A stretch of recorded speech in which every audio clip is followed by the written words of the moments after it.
déjà, je vois la mort. Un sauveur, Jésus lui-même, justifié de mon espoir. Il me dit, pécheur, je t'aime, j'ai versé mon sang pour toi. Oh Jésus, ta main puissante m'a sauvé de mon tombeau et puis comble mon attente par le don de Dieu nouveau. Oh Jésus, ta main puissante m'a sauvé de mon tombeau et puis comble mon attente par le don de Dieu nouveau. J'ai saisi cette assurance, ce pardon qu'il m'a porté. J'ai livré sans résistance tout mon cœur, il me voulait. Oh Jésus, ta main puissante m'a sauvé de mon tombeau et puis comble mon attente par le don d'un Dieu nouveau. Oh Jésus, ta main puissante m'a sauvé de mon tombeau et puis comble mon attente par le don d'un Dieu nouveau.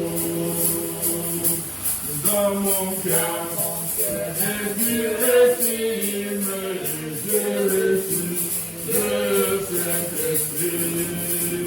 Et ce soir, divin m'affirme que je suis à Jésus-Christ.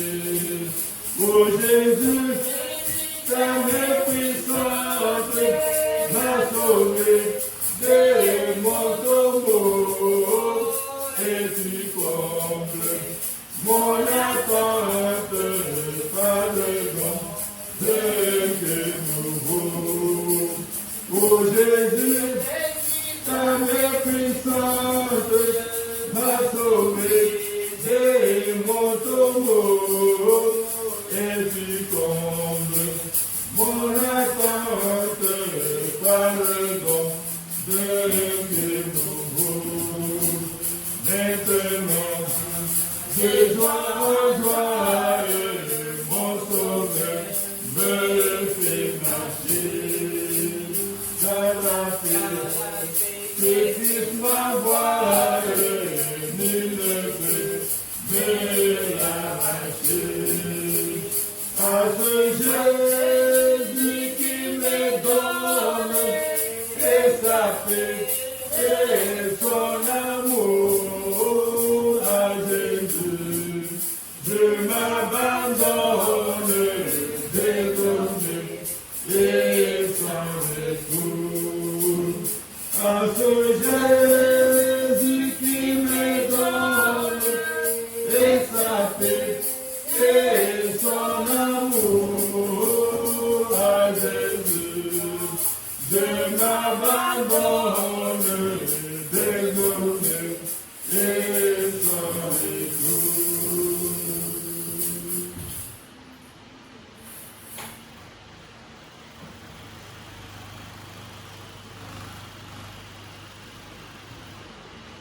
Nous allons chanter le cantique de 76 de la Jama, où appelle le pasteur Rachel.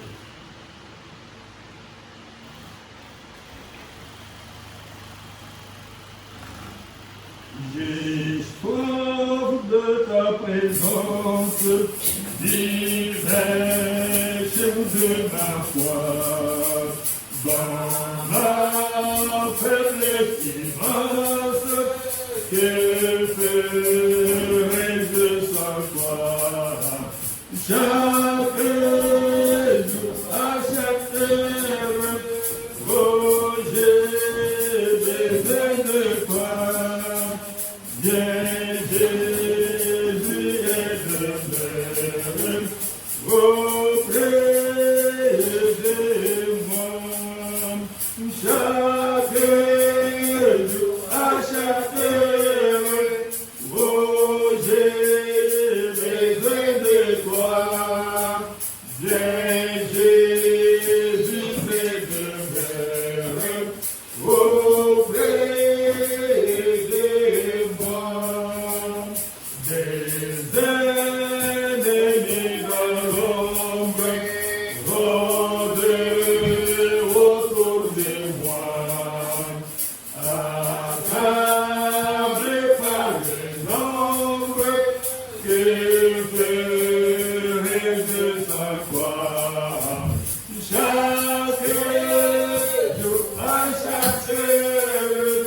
pris mon courage et ferai de sa gloire. Chaque jour à chaque heure, oh, j'ai besoin de toi. J'ai besoin de toi. Auprès de moi.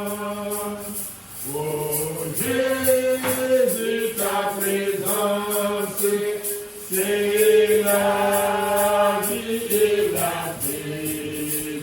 La paix dans la souffrance et la vie à jamais. Chaque jour, à chaque heure, oh j'ai besoin de toi. Jésus demeure auprès de moi. Chaque jour, à chaque heure, oh j'ai besoin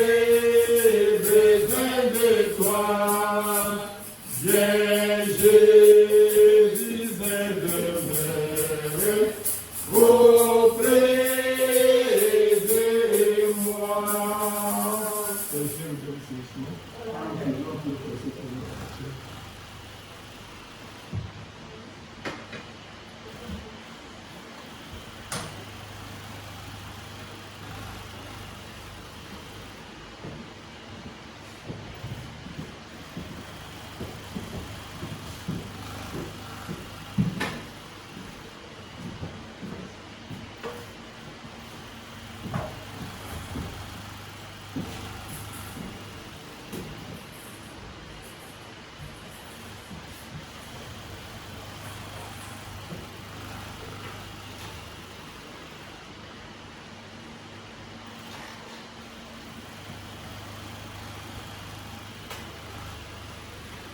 de moi.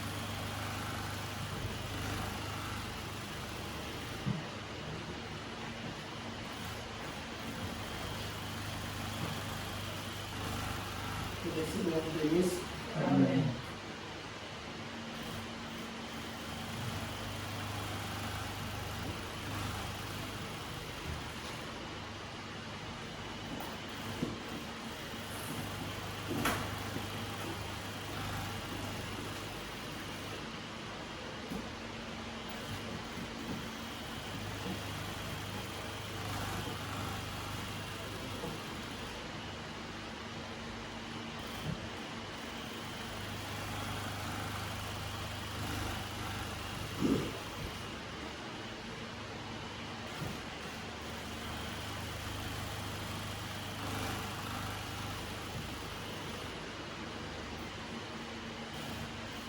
Sans plus tarder, nous allons encore lire Nombre chapitre 21, là où on a dit Nombre 21.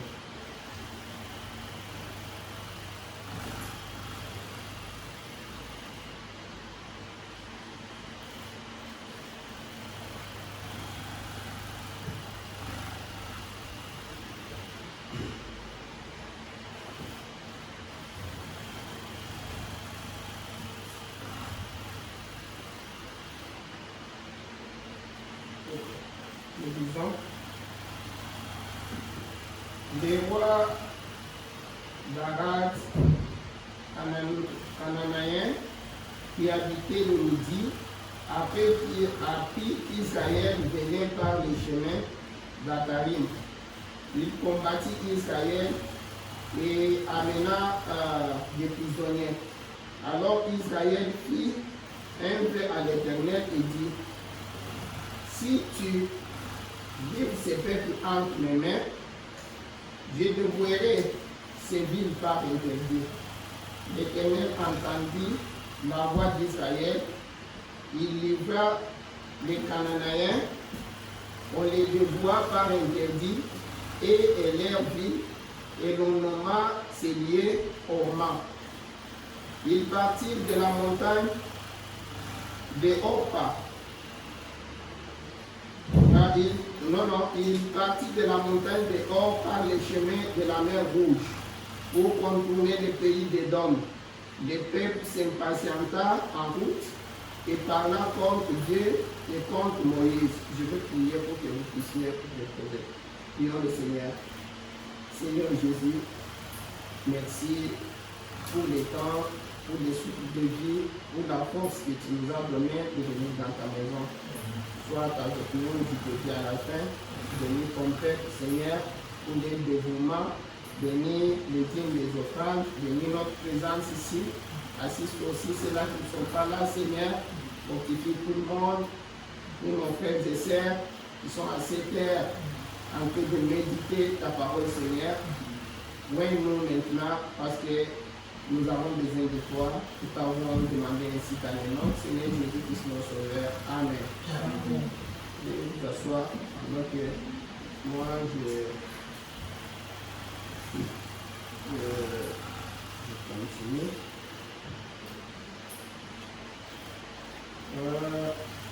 Et parla contre Dieu et contre Moïse.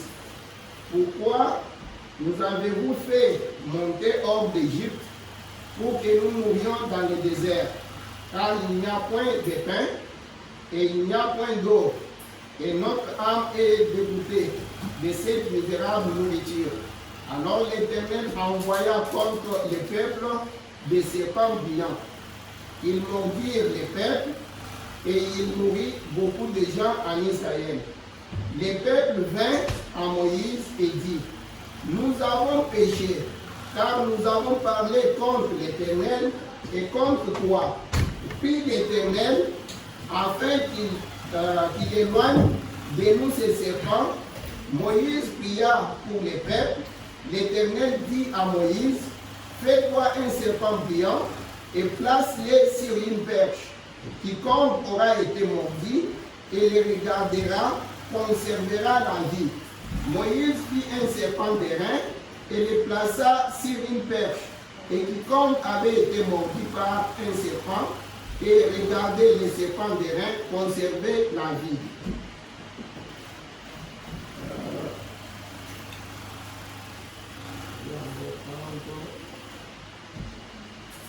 Je prends donc 2 Samuel, je lis directement 2 Samuel, chapitre 12.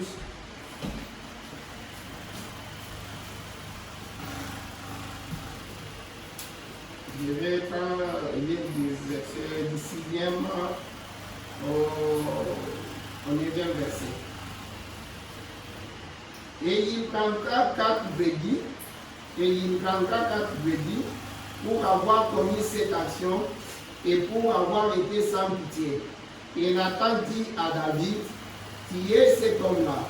Ainsi par l'Éternel, le Dieu d'Israël, je t'ai oint pour roi sur Israël, et je t'ai délivré de la main de Saül. Je t'ai mis en possession de la maison de ton maître. J'ai placé dans ton sein les femmes de ton maître, et je t'ai donné la maison d'Israël et de Juda. Et si cela eût été peu, j'aurais encore ajouté. Pourquoi donc as-tu méprisé la parole de l'Éternel en faisant ce qui est mal à ses yeux? Tu as frappé de l'épée Uri, les Hétiens, tu as pris sa femme pour en faire ta femme.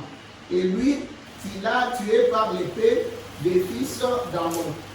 Maintenant, l'épée ne s'éloignera jamais de ta main, de ta maison, parce que tu m'as méprisé et parce que tu as pris la femme d'Uri, les Hétiens, pour en faire ta femme. Ainsi parle l'Éternel, voici, je vais faire sortir de ta maison les malheurs contre toi, et je vais prendre sous tes yeux tes propres femmes pour les donner à un homme. Il couchera avec elle à la vie de ses soleils. Car tu as agi en secret, et moi je ferai cela en présence de tout Israël et à la face du soleil. 13. David dit à Nathan, j'ai péché contre l'Éternel. Et Nathan dit à David, l'Éternel pardonne ton péché. Tu ne mourras point. Je m'arrête juste là-bas.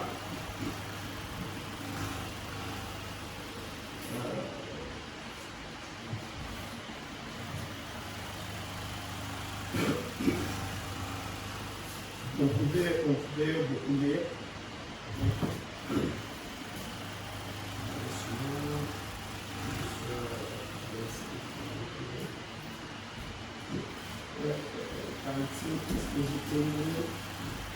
Soyez certains de Dieu, 25 janvier.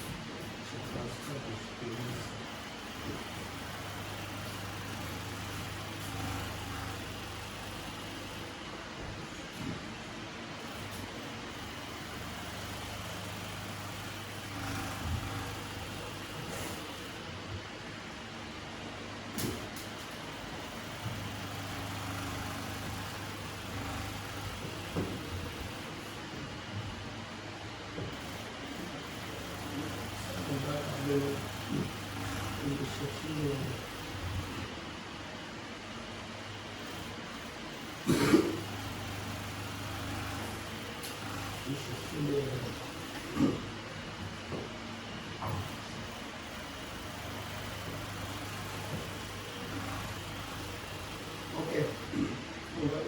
Soyez certains de Dieu qui n'en a pas si vous avez des temps, même à la maison, vous pouvez prendre, soyez certains de Dieu, c'est prêché le 25 janvier 1959. Vous pouvez aller même dans la prière, le prophète est en train de prier, il commence et puis il dit, dans la prière, il dit, je confesse les péchés, ces péchés, et je confesse aussi les péchés de ses peuples, de son église. Il demandait au Seigneur, il confessait ses péchés, et puis il confessait aussi les péchés du peuple ou de l'église. Juste comme on en avait dit avec vous dans Daniel, comment Daniel était en train. Il a commencé d'abord par, il demandait pardon à l'Éternel, il confessait ses péchés, et puis il confessait aussi les péchés de son peuple Israël. Juste pour un peu attirer votre attention là-bas. Mais je ne pense pas qu'on aura tellement de temps. Mais vous savez, le prophète dit dans l'influence d'un autre. L'influence d'un autre, je pense que ça aussi on en aura besoin. L'influence d'un autre, je peux l'aimer. C'est 13 octobre 69. C'est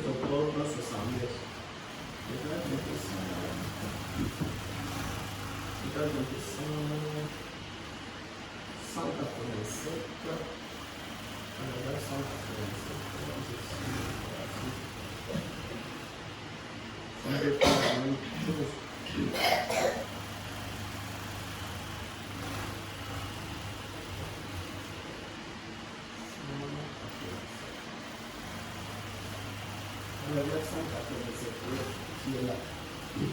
Écoute ce que le prophète est en train de dire ici. Juste pour donner l'idée, il dit, premièrement, la confession, puis la purification par les faits. Gloire à Dieu. Oh, observez ceci. La confession, premièrement. La purification Deuxièmement, et en troisième lieu, la commission. Amen. Vous y êtes. Premièrement, confesser. La sanctification et le baptême du Saint-Esprit, voyez-vous. La confession, la purification, la commission. Allez par tout le monde et prêcher l'évangile.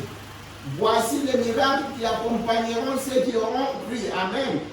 Après la confession vient la purification. Après la purification vient la commission. Prêcher l'évangile. Guérissez les malades. Peu importe ce que les gens disent. Finalement, ces précieux petits prophètes mourir après avoir été persécutés et sciés à morceaux. Il parle d'Ésaïe là-bas. Mais c'est ce que je voulais d'abord tirer votre attention. C'était pour dire, premièrement, la confession. Parce que le prophète dit, la confession a été la première école dans la maison du Dieu vivant. Il dit, si on avait le temps, on pouvait lire s'identifier à Christ. S'identifier, c'est péché le 20 décembre 1959. Le prophète dit là-bas, il dit, premièrement, vous vous repentez de ce que vous avez fait. Il dit, dans l'Ancien Testament, lorsque un homme voulut s'identifier dans la maison de Dieu, il prenait tout ce qu'il pouvait trouver des plus innocents. Un agneau. Il savait que l'agneau n'avait pas de péché, puisqu'il ne connaissait pas de péché. Il dit, la première chose dans la maison du Dieu vivant, c'est la confession. Si, toujours dans soyez certains de Dieu, le prophète dit, nous venons dans la maison de Dieu pour être enseignés. Pour être enseignés et pour être préparés. Tu vois, on commence toujours avec la confession. C'est pourquoi j'étais en train de vous dire ces jours-là. Je vous montrais là où comment on a dit ici avec vous. Je vous montrais comment David. On a lu très bien avec vous. Nous avons tous regardé dans la Bible pour voir comment David, ce que David a fait. Quand Nathan lui a dit que David, peut-être voilà comment David était en train de condamner quelqu'un d'autre. Il pensait que non, c'est mauvais. Parce que c'était sur les corps de quelqu'un d'autre. Quand on nous dit un frère a fait ça, quelqu'un a fait ceci, quelqu'un a fait cela, si vous regardez comment, souvent comment on condamne la personne, comment on attaque la personne, parce que c'est l'autre qui a fait. Mais quand c'est nous, ça devient, on doit faire ceci, on doit essayer d'améliorer. Mais David, quand on lui a dit que c'est lui dont il est question ici, David, c'est toi qui es cet homme-là que tu es en train de dire, il doit repayer si c'est 4 brebis, c'est quelqu'un qui mérite la mort. Mais cette personne-là, c'est toi. David n'est pas allé par 4 chemins. N'a pas commencé à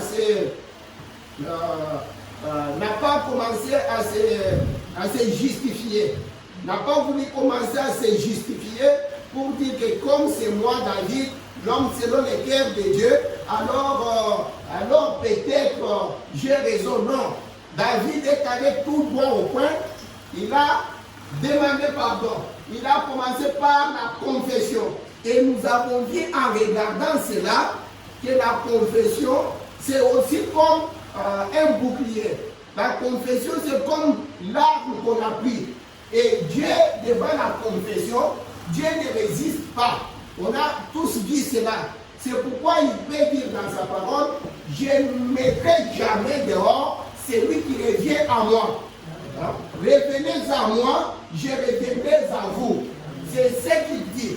Et quand, en regardant la Bible, en essayant un peu de sonder, comme le Seigneur nous a dit, de sonder les Écritures, nous sommes en train de découvrir avec les prophètes que quand tu confesses, Dieu est toujours obligé parce qu'il est obligé à sa parole.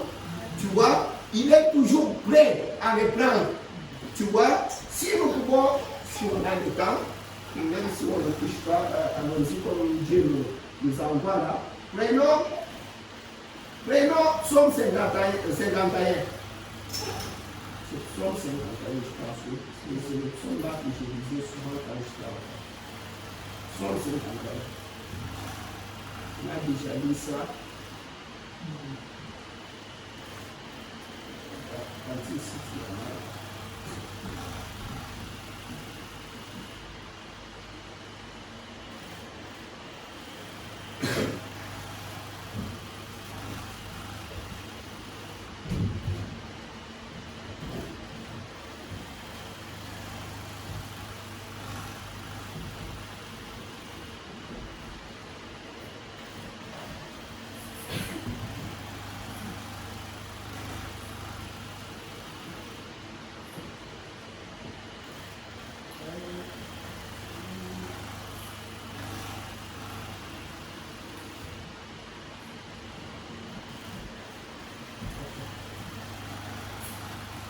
Écoute, vous voyez, lorsque Nathan le prophète, c'est sûr, il a écrit ça. Ça là, c'est la prière maintenant de David à Dieu. Vous pouvez même lire ici. Il est bien dit au chef des chants sont de David. Et quand est-ce qu'il a écrit ce psaume? C'est lorsque Nathan, le prophète, quand il est venu lui dire ça, le prophète vint à lui après que David fit aller vers Bathsheba. Tu vois? Après, quand on lui a montré cela, après, quand Dieu lui a dit qu'il va le frapper, écoute comment David, après avoir dit au prophète que j'ai péché contre l'Éternel, mon Dieu, David n'est pas resté là-bas en train de se justifier. Il a confessé directement au prophète et puis il a pris les sacs et la cendre. Directement, il est allé, la poitrine par terre, disons ça. Oh Dieu, ayez pitié de moi dans ta bonté.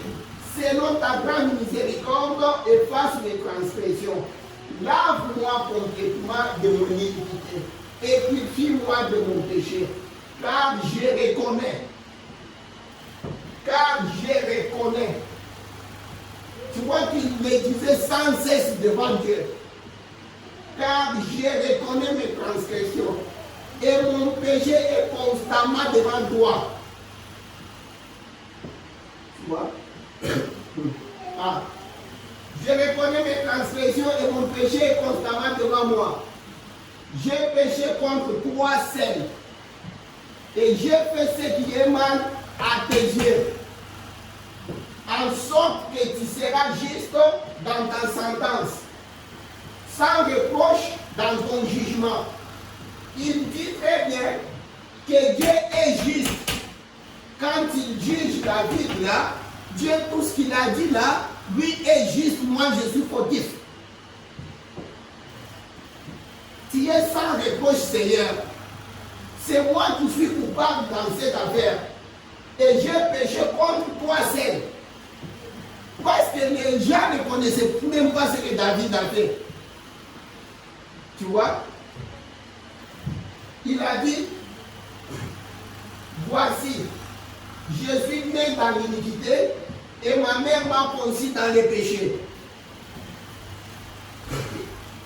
Mais tu veux que la vérité soit au fond du cœur. Au fond de quel cœur?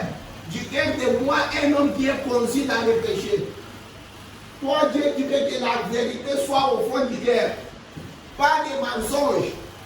Pas la chose que j'ai faite là, que moi-même je connais, qui a même noirci mon cœur là, c'est rempli d'amertume, c'est rempli de péchés, c'est rempli de secrets, de mauvaises choses que j'ai faites là, même si les gens ne savent pas, mon cœur est noirci.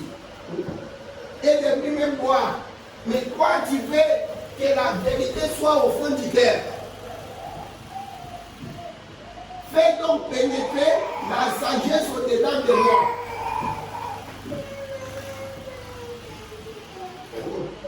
Purifie-moi.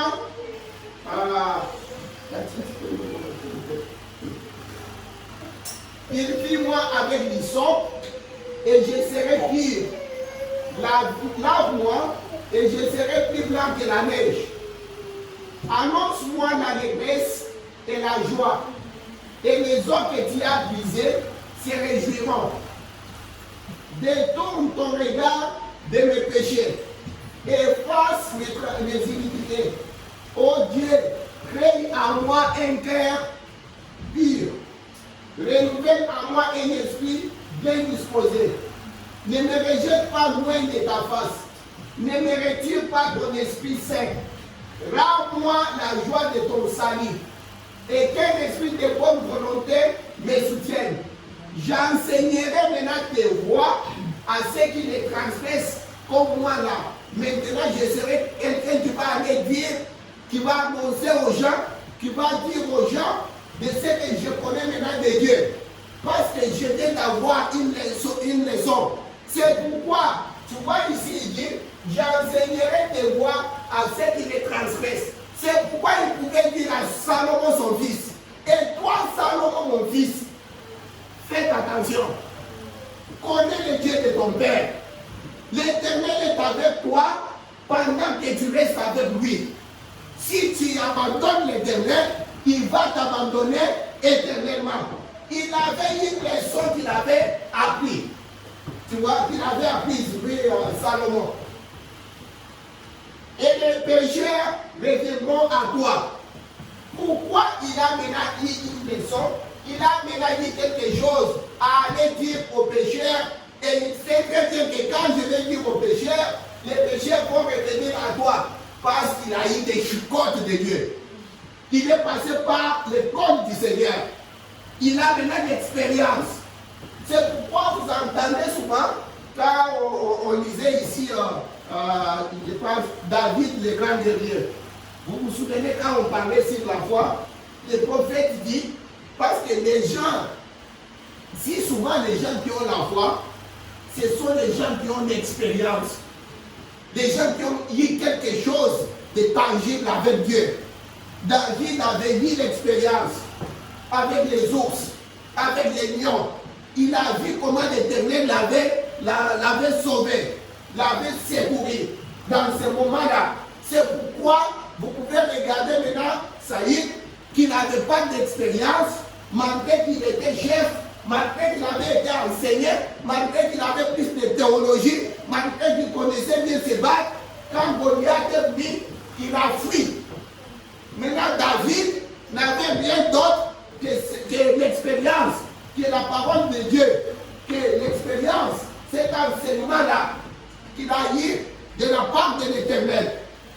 Ainsi, David a dit à Saïd, ton serviteur, le pauvre que je suis, je ne connais pas tout ce que tu me montres ici, mais j'ai quelque chose à moi. Une fois l'ours a attaqué le brebis, je suis allé à la poursuite. Je l'ai exterminé. Un lion est venu. Le prophète dit, vous voyez, parce que David avait une leçon. David avait de l'expérience.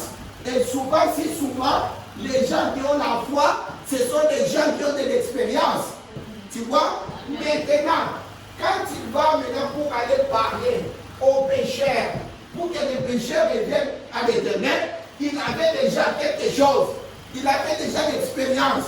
Il a été déjà enseigné par l'Éternel. Il a été déjà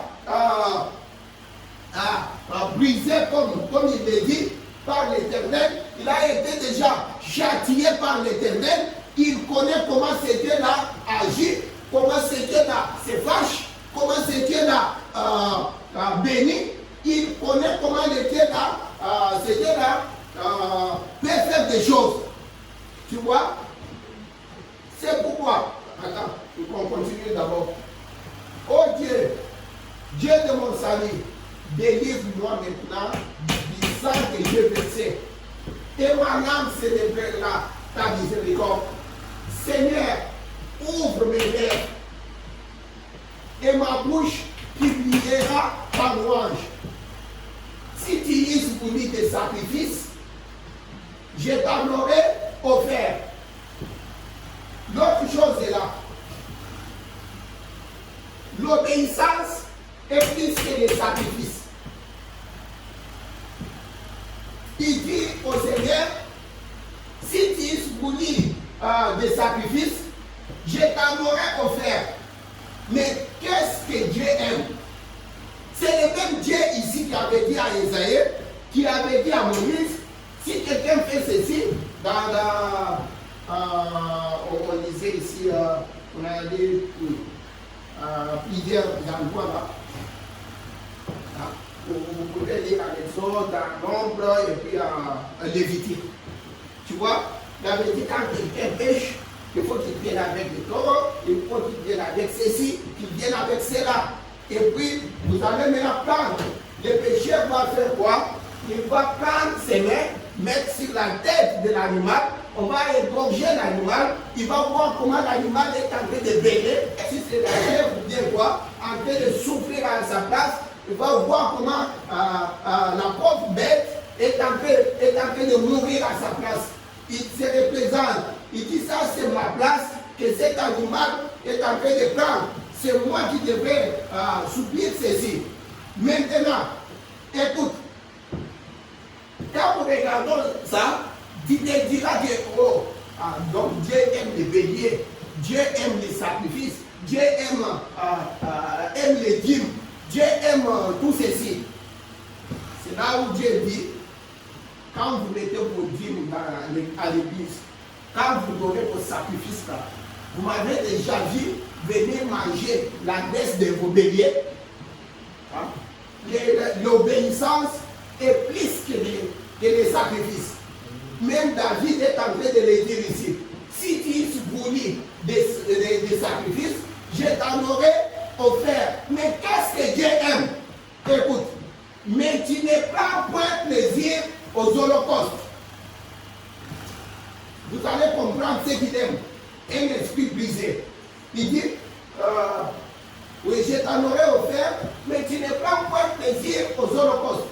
Les sacrifices qui sont agréables à Dieu, c'est un esprit brisé. Tu viens sincèrement. Le prophète était en train de nous dire une fois, il était en train de regarder à la télé, il y avait, je pense, Oran Robert qui dit Billy Graham qui prêchait. Maintenant, il a fait l'appel à l'hôtel. Les gens allaient là-bas, les jeunes allaient là-bas, en train de marcher des chewing-gums, en train de chiquer, en train de parler, de rigoler là-bas. Il dit, mais qui peut aller à l'abattoir en train de rigoler? Qui peut aller, comment vous pouvez venir à l'hôtel en train de rigoler, en train de marcher des chewing-gums, sans sincérité, hein? Vous n'êtes même pas sûr de ce que vous allez faire. Qui peut aller à la mort en train de rigoler? David nous dit ici, il dit les sacrifices qui sont agréables à Dieu, c'est un esprit brisé. Oh Dieu, tu ne déteignes pas un cœur brisé et compris. Voilà comment on va aller confesser. Quand on part pour confesser, on se voit déjà parti. On est mort. On vient de voir, on appelle quand vous venez là, vous venez devant l'hôtel. Et à l'hôtel là, on faisait quoi? C'est là où on brûlait les sacrifices. Toi, on met tes plats vivants, on te tue, on te met sur ou bien on te fait comme barbecue là, en train de te consumer, toi tu rigoles. Qui peut aller comme ça en train de rigoler? C'est pourquoi vous pouvez comprendre comment David est en train de parler ici. Tout le message qu'on est en train de parler ici, de confession là, c'est ici. Parce que les gens pensent que moi je pars à l'église. Moi j'ai acheté C'est moi qui ai acheté la plus belle voiture, peut-être comme le pasteur. C'est moi qui ai allé construire notre église. C'est moi qui ai allé. Tout ce que tu fais là, c'est bien. Ça aide ça. Mais Dieu, ce qu'il a besoin, c'est ton esprit. Un esprit brisé. Un cœur qui saigne. Si tu veux donner un sacrifice agréable à l'Éternel, c'est un esprit brisé et conduit. Comme il est en train de dire ici, les sacrifices qui sont agréables à Dieu, c'est un esprit brisé. Oh Dieu, tu ne dédaignes pas un cœur brisé et conduit. Voilà un bon sacrifice. Parce que si nous allons dans Ésaïe, je pense, 28, le prophète nous a très bien montré comment Dieu est en train de dire la table même qu'il avait demandé, les sacrifices même de bélier et tout ça, ça commence, c'est devenu une puanteur au narine de l'Éternel. Il ne veut pas encore ça. Parce que les gens commençaient à aller devant l'autel, commençaient encore à faire cela, ils avaient rendu ça comme une tradition. Quelqu'un qui pêche, parce qu'il a l'argent, il peut acheter, j'ai l'argent ici, 10 000 $, prends des béliers là-bas, et toi, je te paye, va donner au prêtre là-bas, à mon nom. Il n'est même pas là. On dit nous allons prier, nous avons une réunion de prière, nous devons venir prier même à l'église, nous devons confesser nos péchés, nous devons prier Dieu pour qu'il nous aide, nous devons prier, confesser nos péchés, prier pour un service du baptême du Saint-Esprit. Quelqu'un dit, regarde, mais à moi de toutes les façons, regarde, je vais prier au travail là. Je vais prier, je prie. À la légère, ce n'est pas ça ce que Dieu a besoin. Que tu viennes avec l'argent, que tu lui donnes quoi? Il dit, l'or et le diamant, c'est pour l'Éternel. Les ciels, qui a étalé les ciels? À qui me comparez-vous? J'étais seul au pressoir. Ni de l'homme, ni de l'homme n'a été avec moi là-bas. Qui peut? Qui? À qui me comparez-vous? N'est-ce pas moi qui ai étalé le ciel? N'est-ce pas moi qui ai créé la terre et tout ça? Maintenant vous allez venir. Moi je vais aller mettre. L'offrande d'action de grâce. Dieu me pardonne. Il n'est pas là-dedans. Il n'est pas là-dedans. Il a besoin de toi. Il nous a dit quand il était sur cette terre, il marchait sur cette terre, on ne l'a même pas vu en train de chercher l'argent et tout ça. Il dit, les renards ont des tanières. Mais le Fils de l'homme n'avait même pas où mettre sa tête. Mais maintenant, le royaume de Dieu est sur la terre. Où ça? Dans le cœur des fils et des filles de Dieu. Voilà, il a besoin de ton esprit. Il a besoin d'un endroit, vous m'excuserez. Il a besoin d'un endroit où habiter. Dans ton cœur. C'est ça l'endroit. C'est ça la chose que tu dois purifier. Parce qu'il ne peut pas entrer dans la poussière où il y a des saletés. Il fait ton esprit. Il veut un cœur qui est brisé, compris. Un cœur qui saigne. C'est ça ce qu'il a besoin. Vous m'excuserez. Je ne sais pas.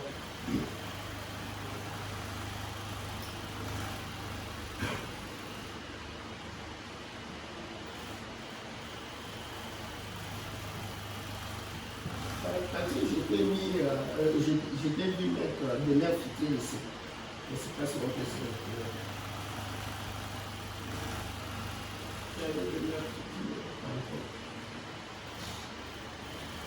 Oui, on va aller à 87, on va à 86, 87, on va voir.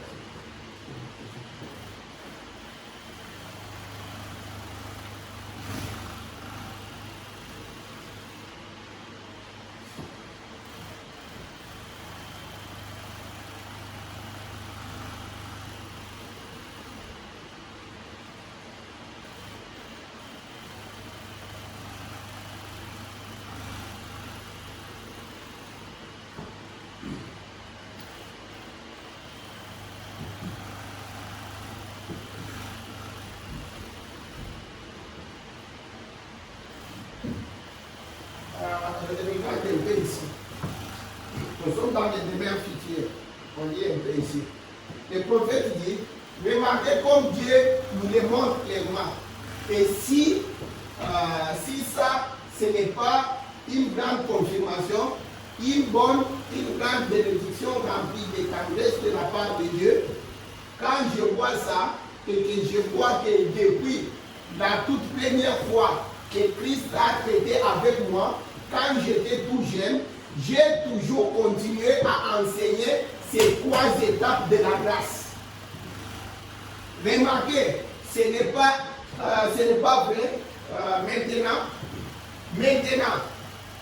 Le premier pas, c'est la repentance. Et cette repentance-là, c'est envers qui? La repentance envers Dieu.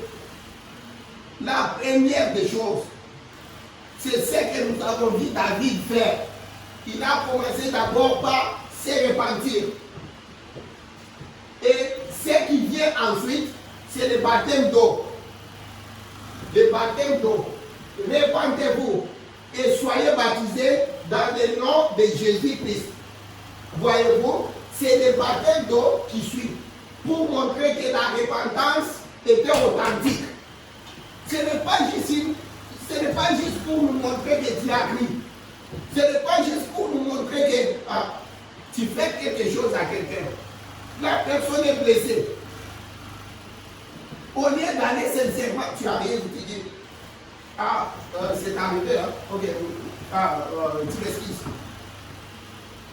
Non, si ce n'est pas sincère, si tu n'es pas touché, ça ne t'aide pas, Dieu n'est pas là. Dieu n'est pas là. Dieu veut que tu sois touché. Dieu veut que tu sois, c'est ça. Que ton cœur saigne. Que tu sois à l'intérieur. C'est comme dernièrement, je vous avais dit. J'avais fait l'accident ici avec la voiture. J'arrive au feu rouge. Je stoppe. Je reste là-bas. Je reste. C'était toujours rouge. Finalement, j'étais fatigué. Quelque chose m'a dit, Sharon m'avait montré l'autre chemin, juste ici, c'est Jean Robert. Là où on a fermé, quand ils sont de l'eau. Sharon m'avait parce qu'on les y voyait fermés. Je regarde dans les rétroviseurs bien. J'ai dit, et je recule pour que je ne dépasse pas la ligne du milieu. La police peut me donner un ticket. Je recule, puis j'entre comme ça. Je regarde, je me suis dit, ici c'est une sortie de l'autobus, de l'autoroute, que je fasse attention parce qu'une voiture peut venir à tout à l'heure là. Je regarde, il n'y a personne. Et là, je commence à reculer un peu. Je sens seulement, je regarde à l'autre, le rétroviseur, tout ça, bien. Et c'est quoi? Je dis, je descends un peu. Je descends. Il y a des voitures, vous voyez des voitures là, très chères là, qui sont très basses. Tu ne peux pas les voir dans les rétroviseurs. J'ai connu la voiture de prix. Très chère. Une très belle voiture. Je regarde seulement la voiture. Moi-même là, je me dis, je mérite la mort. Je ne savais quoi dire à la personne. J'ai dit, monsieur, excuse-moi. Excuse-moi. Donc, j'ai dit excuse-moi, je me sentais tellement coupable parce que c'était une belle voiture. Je me suis mis à sa place. J'ai dit Seigneur, qu'est-ce que j'ai fait? Pourquoi j'ai abîmé? Ce n'est même pas pour les assurances, mais je plairais sa voiture. J'ai dit, ça, ce que j'ai fait, je ne sais pas.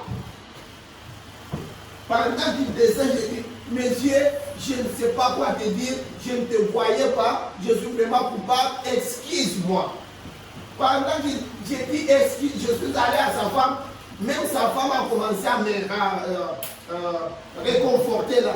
J'ai dit excuse-moi, je me voyais très très fautif, hein, à tel point que je ne pouvais même pas parler. Donc, je voyais comme si j'avais brûlé même le monde. Finalement, ils ont commencé à me réconforter là-bas. Ils m'ont dit comme ça, on quitte ici, on va aller là-bas pour échanger. On arrive là-bas, nous entrons au niveau des IGA là-bas, à l'intérieur. Pendant moi, maintenant, je sors de ma voiture. Je sors, le monsieur et sa femme sortent aussi pour venir maintenant, pour qu'on échange les identités. Pendant qu'ils sortent, les portes de sa voiture se bloquent encore partout. Je regarde encore ça, j'ai dit Seigneur, je voulais juste ouvrir la terre, me mettre dedans. Bon. J'ai dit, donc, j'ai vu tout ça sur ma tête. Le monsieur a pris le titre, il regarde comme ça, il était même découragé. Il m'a pardonné, il n'est même pas allé à la police, il n'est même pas allé au truc, réclamer ça, les assurances. Et puis, je devrais maintenant partir, les laisser encore là-bas, après avoir cogné des voitures, puis ils viennent, les clés se ferment encore dans la voiture, dans les voitures, et heureusement que sa femme est sortie avec son cellulaire. Mais lui avait laissé les clés et tout dans sa voiture. Ils disent que ça n'a jamais arrivé. Lui il dit, mais ça ne s'est jamais bloqué. Maintenant, dis-moi, quel courage tu peux avoir. Maintenant, après avoir fait tout ça, maintenant je devais entrer dans ma voiture, continuer, maintenant partir, les laisser là. Ça m'a fait mal, tellement. J'ai vu que même sa femme et lui-même voulaient même que je parte parce que je me sentais tellement coupable.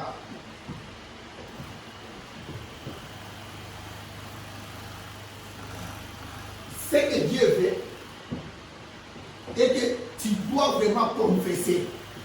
Et quand tu confesses, tu reconnais, tu es touché. Ce n'est pas que tu fais quelque chose. Et puis j'ai déjà dit ça, je vois ça plusieurs fois. Il dit, ah, mais tu me pardonnes, donc, je m'excuse, c'est tout. Ce n'est pas ça.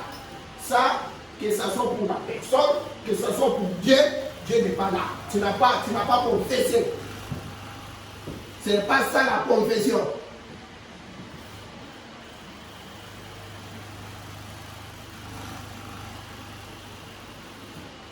Si, attends.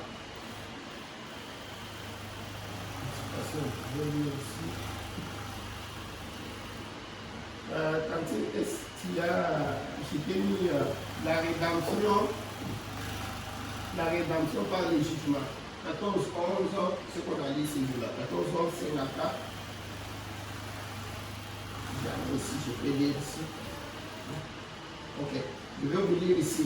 La rédemption par le jugement, péché le 14 novembre 1954, traduction de Shekina, paragraphe, je commence à partir de 25. Écoute ce que le prophète dit ici.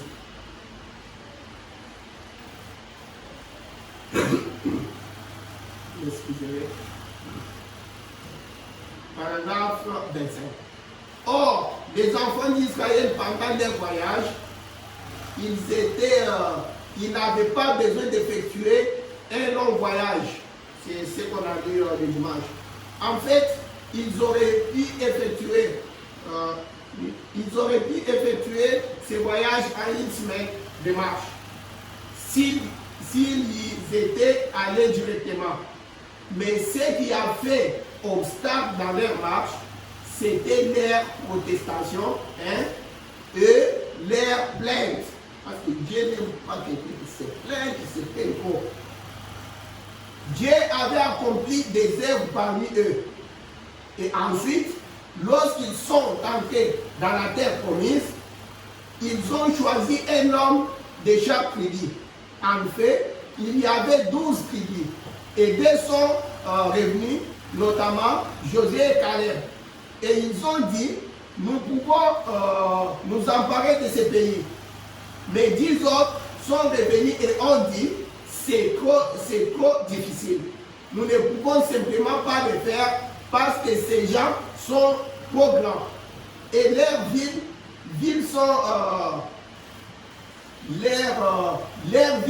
sont entièrement fortifiées.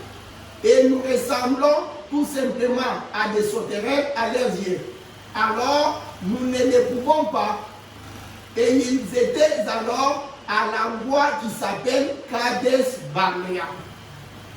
Kadesh Barnea était autrefois le siège du jugement du monde.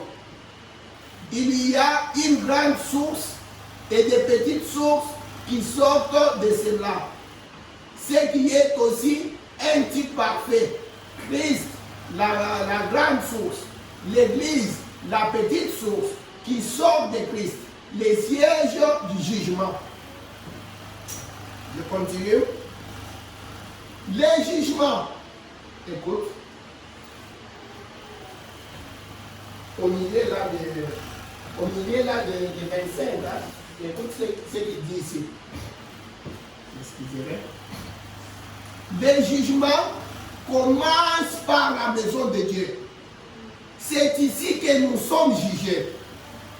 Et n'est-ce pas pitoyable de voir que lorsque nous avons tort et que nous faisons ce qui est mal, que nous menons les mauvais genres de vie, que nous avons de mauvaises fréquentations et tout, nous ne sommes pas assez grands pour nous avancer et dire, oh Dieu, je regrette. Nous ne sommes pas assez grands comme David. Voilà un grand homme. C'est lui que Dieu appelle grand. Quelqu'un qui peut s'abaisser, reconnaître ses fautes. Le prophète dit, mais quant à nous, voilà d'abord ce que David a fait. Il a reconnu ses fautes. Il s'est repenti. Ça n'a pas fini là-bas. Il a continué, il a pris les sacs et la salle. Il a continué. C'est de là que nous avons trouvé Somme 51. Combien de lire ici, même si je n'ai pas fini, vous m'excuserez. Je ne saurais pas. Hein? Maintenant, le prophète dit, nous ne sommes pas assez grands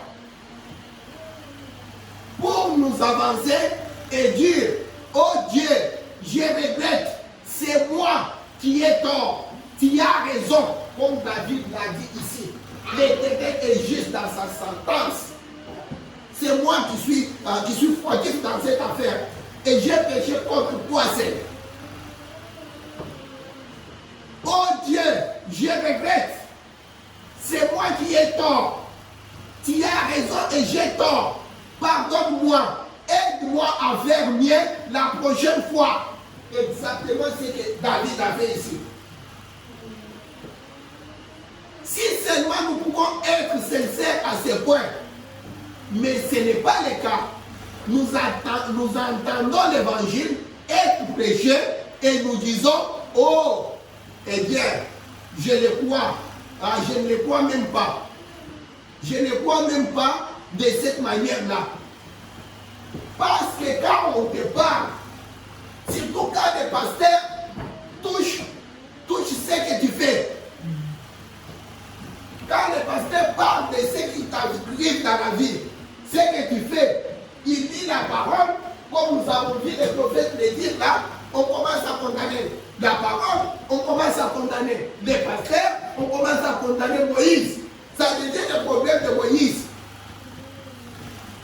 Quand on touche à ce que tu n'aimes pas, directement, d'ailleurs je ne crois même pas tout ce qu'il prêche là-bas. De toutes les façons, je ne crois pas tout ce qu'il prêche. Pourquoi? Parce qu'on a touché ce que tu n'aimes pas. C'est le prophète qui parle ici, dans paragraphe 25 au milieu. Il dit, nous ne sommes même pas assez grands pour nous avancer et dire, oh Dieu, je regrette, c'est moi qui ai tort, tu as raison, et j'ai tort, pardonne-moi, et aide-moi à faire mieux la prochaine fois. Si seulement nous pouvons être sincères à ce point, mais ce n'est pas le cas. Nous entendons l'évangile être prêché et nous disons, oh, eh bien, je ne crois même pas cette, pas ça de cette manière-là. 26, eh bien, je ne me trompe pas, mais je crois que la dernière fois, quand j'étais ici, avant d'aller à la montagne, j'ai prêché sur les péchés impardonnables. Est-ce juste les péchés impardonnables? C'est lui qui sait faire ce qui est bien. J'attire votre attention là-bas. Il parle des péchés impardonnables. Mais il utilise ça comme il utilise quand il parle, il donne la définition de l'iniquité. Maintenant, écoute comment il dit là-bas. Il dit, c'est lui qui sait ce qui est bien. La parole t'a déjà enseigné ce qui est bien. On te parle, on te prêche la parole, on te montre la parole. Tu sais ce qui est bien. Tu refuses de le faire. Vous savez, si on avait le temps, on allait lire Michée chapitre 6. C'est une chanson que j'ai toujours chanté beaucoup ça avec Frère Mathias. On t'a fait connaître comme ce qui est bien. Oh, c'est que l'Éternel demande de toi. C'est que tu aimes la justice. On pouvait. Allons-y, une chanson. Avec ton Dieu, oh, que tu marches humblement avec ton. C'est ça ce que le prophète est en train de dire ici. Je n'ai même pas la voix ici, je ne sais pas comment c'est arrivé. Mais écoute, il dit, on te prêche. Hein? Il dit, c'est lui qui sait faire ce qui est bien et qui ne le fait pas, commet un péché. Car si nous doutons volontairement, après avoir reçu la connaissance de la vérité, il ne reste plus de sacrifice pour le péché. Vous voyez? C'est lui qui sait faire ce qui est bien. On a prêché l'évangile. On a prêché la parole. Le prophète appelle ça ici les péchés impardonnables. Les péchés impardonnables, l'iniquité. C'est lui qui sait qui sait faire ce qui est bien et qui ne le fait pas commet un péché. Car nous doutons volontairement. Après avoir reçu la connaissance de la vérité, il ne reste plus de sacrifice pour le péché. C'est Hébreu 10 qui le dit. Voyez-vous, après que nous avons reçu la connaissance de la vérité, de ce que nous devions faire, et ensuite nous refusons de le faire, alors nous ne pouvons pas aller loin avec Dieu, jusqu'à ce que nous l'aurions effectivement fait. Voyez-vous, Dieu nous présente simplement quelque chose afin que nous mettions fin à ce genre de vie. Nous devions arrêter de vivre pour le monde et confesser être chrétien.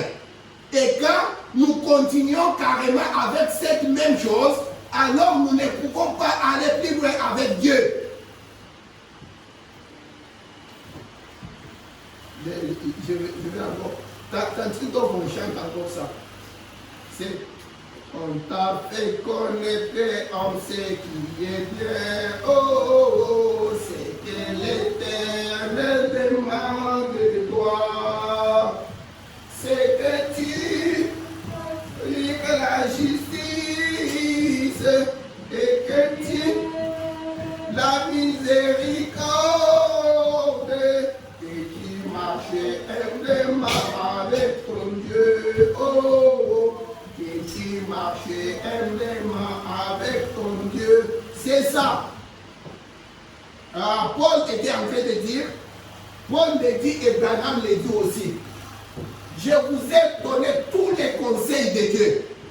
C'est ça ce que nous sommes en train de faire ici. Ce sont les conseils de Dieu. Quelqu'un qui peut dire, moi Dieu ne m'a pas répondu à la prière. Moi Dieu ne me répond pas. Peut-être qu'il y a quelque chose. Dieu il est comme ça. Il nous provoque. Il fait tout. Il peut aller. Il peut même déranger tout. Juste pour que tu ailles réparer. Tu regardes, tu dis c'est un petit rien. Mais pour lui c'est comme ça. Parce qu'il veut te bénir. Juste pour cela, lui-même va aller. Écoute, je ne sais pas un Dieu là où les diables peuvent venir nous attaquer, faire n'importe qui, n'importe quoi, et Dieu est là comme ça. Il s'appelle Dieu. Pourquoi nous l'appelons Dieu? Il nous dit ici, il est le seul sauveur. Les prophètes disent, si on avait le temps où on allait, tout ce que je vais dire là, c'est, je trouve là dans soyez certains de Dieu. Les prophètes nous disent ça. Ils nous donnent ces conseils-là. Ils disent, si tu vois, ça ne marche pas. Peut-être, c'est parce que j'étais tenté. Pourquoi je pense à ça? Parce que moi-même, je suis dans cette situation-là. J'étais en train de regarder les choses qui n'allaient pas, ceci, cela. J'ai pensé à cela. Le prophète dit, regarde, je donne l'exemple. Tu travailles, et tant que tu trouves juste un peu d'argent là, avant même que tu trouves ça, tous les enfants sont malades. Quand tu trouves l'argent, tous les enfants sont malades. Là, tu dépenses tout. Tu laisses bien vivre, les enfants sont bien. Toi-même, tu es bien. Tu commences à souffrir, tu veux faire ceci, quelque chose arrive. Donc, il ne faut pas qu'on reste là. C'est bon. C'est non. Il y a quelque chose.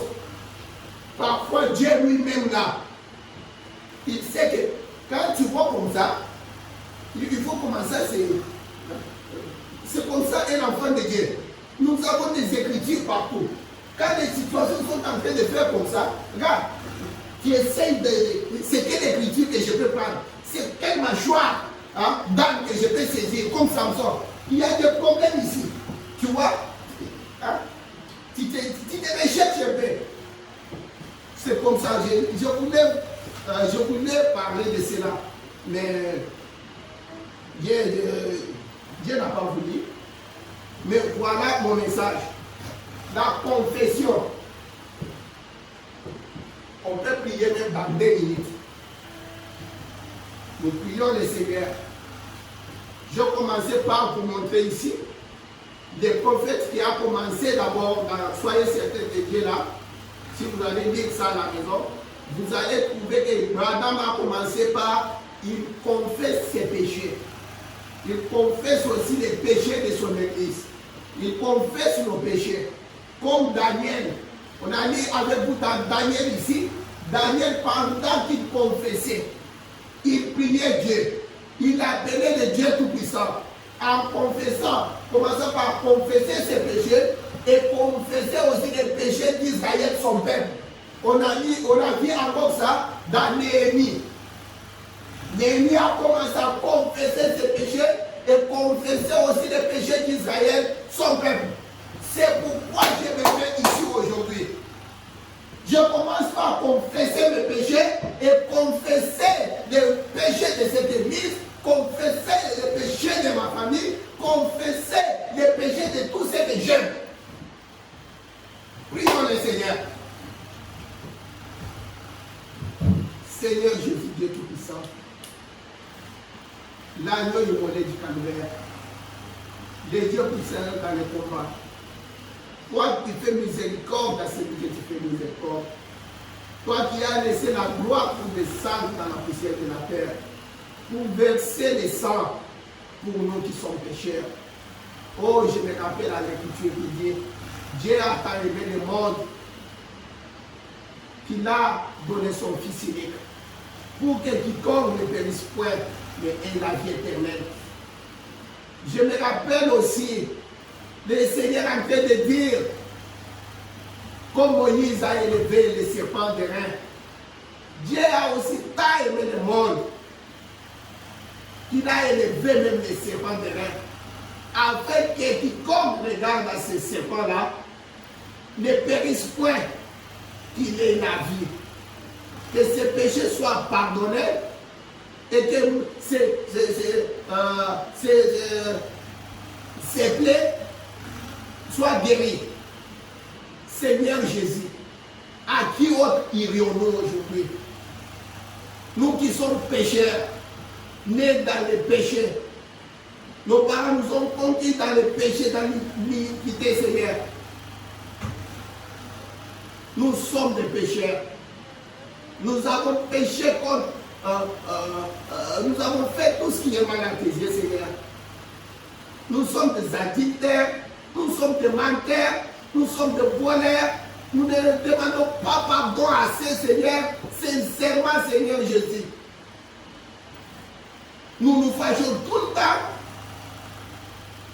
Nous critiquons les autres, même sans raison, Seigneur Jésus. Nous pensons que nous sommes bons. Dieu d'amour. Si on n'arrive pas, Seigneur, si on n'arrive pas à bien prononcer, si on n'arrive pas à dire la chose comme il se doit, Seigneur, tu peux sentir les vibrations de nos cœurs. Tu peux sentir, Seigneur, tu peux voir comment nos cœurs sont en train de saigner. Nous sommes fatigués de ces péchés. Nous sommes fatigués d'être des pécheurs. Nous n'aimons pas cela, Seigneur. Nous le faisons malgré nous, Seigneur. Mais nous élevons nos voix. Nous élevons nos yeux vers le calvaire. Oh, ton prophète nous a dit, le calvaire avait fini l'affaire du péché une fois pour toutes. Mais chaque fois nous te remettons sur la croix, Seigneur. Nous avons mis l'opprobre sur cette parole, sur ce message, ce glorieux message. Seigneur Jésus, ayez pitié de moi. Je n'ai pas prêché comme il se doit. Je n'ai pas propagé ta parole comme il se doit. Parfois, je suis même occupé de faire ce qui n'est pas de la parole, Seigneur. Dieu d'amour, parfois j'ai eu honte de parler de toi. Parfois, au lieu même de répondre, Seigneur, pendant qu'on me cherche partout, par des frères et des sœurs, qui envoient des messages de gauche à droite, qui cherchent chaque réponse, Seigneur. Parfois, je ne suis pas là. Parfois, je me fâche même pour rien, Seigneur. Parfois, je n'écoute pas. Parfois, je n'ai pas dit ce qui est bon. Parfois, j'ai regardé des choses qui ne sont pas bonnes. Parfois, je parlais, au lieu de dire ça, j'ai peut-être dit un peu plus, Seigneur. Parfois, je n'ai pas bien demandé pardon. Seigneur, ce soir, je demande le sang de ton Fils, le sang sur moi, Seigneur, et sur cette église. Pardonne cette église, Seigneur. Pardonne cette église qui s'appelle l'église chrétienne des élites du temps de la fin. S'ils sont des élites, comme nous les appelons, Seigneur, oh Dieu, que ton sang, Dieu d'amour, pardonne-nous. Nous avons péché. La Bible nous montre très bien ici. Ton prophète a montré, Seigneur, il s'est lavé les mains. Paul a parlé, il a dit, je vous ai montré, je vous ai donné tous les conseils de Dieu. Branham est venu, il a dit, je n'ai pas caché. On nous a donné tout ça. mais notre création. Parfois, on nous montre la vérité. On ne veut pas écouter. Ayez pitié de nous. Dieu d'amour, ayez pitié de nous. Seigneur Jésus, ayez pitié de nous.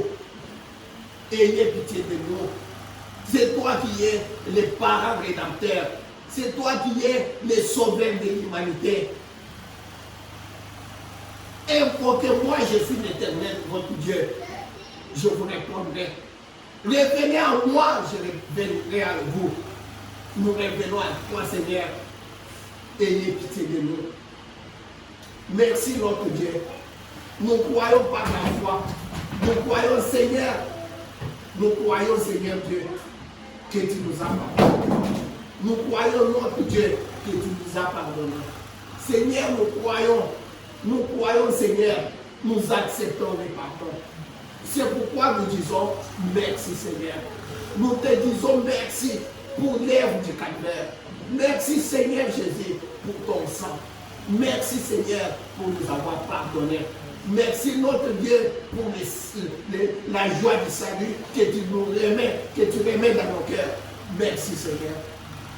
Maintenant, nous voulons sortir. Je laisse tout le monde, Seigneur, entre tes bonnes mains. À partir d'aujourd'hui, je les appelle les épouse du Christ. Je les appelle les bien-aimés du Seigneur. Je les appelle les trophées de ces messages, Seigneur. Je les appelle, Seigneur Jésus, les saints du Seigneur. Nous t'avons ainsi demandé, ainsi loué, glorifié. Nous t'avons ainsi béni, élevé les noms qui est au-dessus de tout nom, les noms du Seigneur Jésus-Christ. Dans son nom, nous t'avons ainsi demandé. Amen.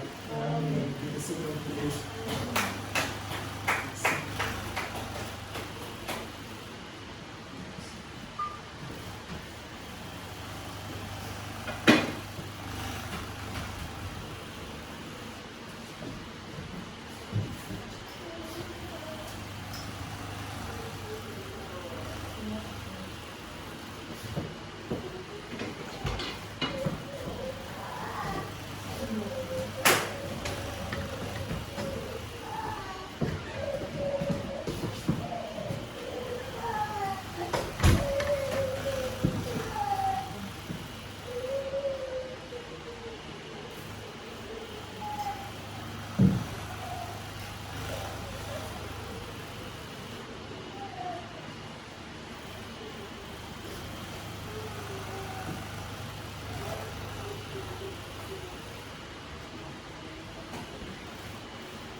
Joyeux, bénissons le Seigneur, chantons et célébrons ses louanges, adorons avec foi le Sauveur, nous joignons pour célestes paroles, gloire à Dieu, gloire à Dieu, que ces chants retentissent en tout lieu.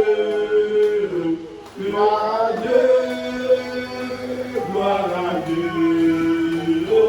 Que ces chants retentissent en tout lieu. Dieu dans son incontrôlable amour, du ciel envoya son Fils unique, de la terre et des cieux dans ce jour. S'unissez pour chanter ce cantique, gloire à Dieu, gloire à Dieu, gloire à Dieu. Que ces chants retentissent en tout lieu, gloire à Dieu, gloire à Dieu. que ces chants retentissent à ton Dieu. Nous chantons qui conduit la paix. Jésus-Christ, la subie pour mon âme. Il voulut t'expier nos forfaits. Amourant le Seigneur, toi tes femmes. Gloire à Dieu, gloire à Dieu, gloire à Dieu, gloire à Dieu. Que ces chants retentissent à tout lieu. Gloire à Dieu, gloire à Dieu. Oh, que ces chants retentissent à tout lieu. Gloire à Dieu, gloire à Dieu, gloire à Dieu, gloire à Dieu. Que ces chants retentissent à tout lieu. Gloire à Dieu, gloire à Dieu. Oh, que ces chants retentissent à tout lieu. Nous voulons arrêter mon sauveur. T'aimer par-dessus toute autre chose, pour ton amour dans notre cœur. Et puis de chaque jour, nous disons gloire à Dieu, gloire à Dieu, gloire à Dieu. Que ces chants retentissent à tout lieu. Gloire à Dieu, gloire à Dieu. Que ces chants retentissent à tout lieu. Gloire à Dieu, gloire à Dieu, gloire à Dieu, gloire à Dieu. Que ces chants retentissent à tout lieu. Gloire à Dieu, gloire à Dieu. Oh, que ces chants retentissent à tout lieu. Dieu obéisse richement et nous allons dans nos maisons par sa puissance qui nous protège jusqu'à la mort.